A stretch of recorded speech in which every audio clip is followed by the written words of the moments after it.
सास बहू का झगड़ा। अनामिका की सास पुष्पा अपनी बहू को कुछ खास पसंद नहीं करती थी और इसीलिए दोनों सास बहू में आए दिन झगड़ा होता रहता था। सास बहू के झगड़े के चक्कर में अनामिका के पति मोहित की जिंदगी मुश्किल में पड़ गई थी। बेचारा बार बार माँ और बीवी के झगड़े को सुलझाता ही रहता था, लेकिन दोनों समझने का नाम नहीं लेती थी। वैसे तो सब कुछ ठीक ठाक चल रहा था, लेकिन एक दिन अनामिका और पुष्पा के अंदर जोरदार झगड़ा हुआ और बात कुछ इस तरह थी। बहू, मैंने तुम्हें कल अपनी एक साड़ी धोने के लिए दी थी। हाँ मम्मी जी, वो साड़ी धोकर मैंने आपकी अलमारी में रख दी है। उसी की बात कर रही हूँ मैं। जरा देख तो, इस साड़ी को देखकर किसी भी तरह से लगता है ये धुली हुई है। अरे मम्मी जी, मैंने आपकी साड़ी वॉशिंग मशीन में अच्छे से धोकर सुखाकर आपकी अलमारी में तह बनाकर रखी थी। आपके तो नखरे खत्म ही नहीं होते। अरे कैसी बात कर रही है मुझसे? मेरे नखरे? अरे मोहित, जरा ये देख तो, ये साड़ी धुली हुई लग रही है क्या?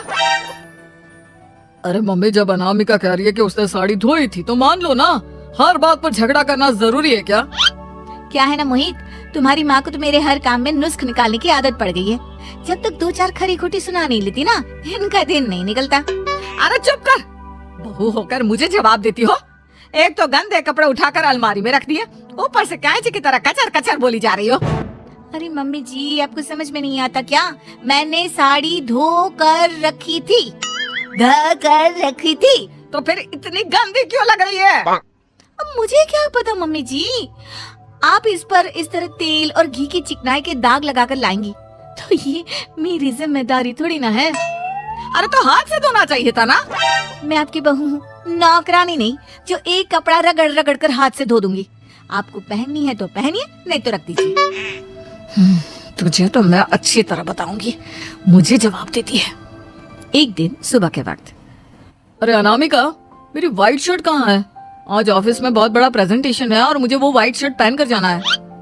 मुझे पता है, आपने मुझे 2 दिन पहले ही बता दिया था और आपकी शर्ट मैंने धोकर अच्छी तरह आयरन करके अलमारी में लगा दी है। जाइए वहाँ से ले लीजिए।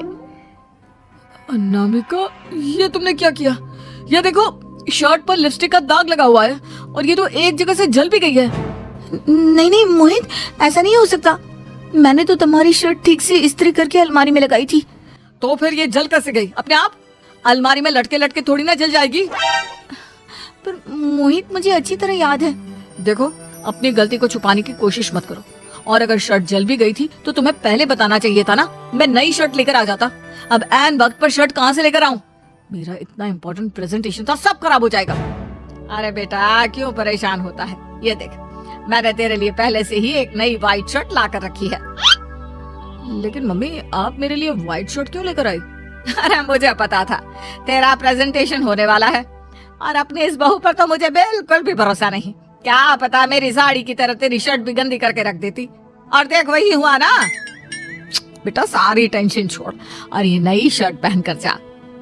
थैंक यू मम्मी, आज तो आपने बचा लिया मुझे। कुछ दिनों के बाद, अरे अनामिका, जानती हो, ऑफिस में मेरा जो दोस्त है ना अमर, आज उसका बर्थडे है और उसे तुम्हारे हाथ का चॉकलेट केक बहुत पसंद है। थोड़ा सा बनाकर टिफिन में रख दो ना प्लीज। हाँ हाँ, क्यों नहीं, मैं बहुत अच्छा केक बनाकर आपके दोस्त के लिए रख दूंगी। तुम्हारे हाथ का खाना खाकर तो वैसे ही मेरे ऑफिस के सारे लोग इतनी तारीफ करते हैं, क्या बताऊं। आप प्लीज एक अच्छा सा केक और बना दो, मेरी तो ऑफिस में शान बढ़ जाएगी। अनामिका केक बनाने के लिए रख देती है। पुष्पा चुपचाप जाकर उस पर ढेर सारा नमक डाल देती है। देख अमर, तेरी भाभी ने तेरे लिए चॉकलेट केक बनाकर भेजा है, तुझे बहुत पसंद है ना?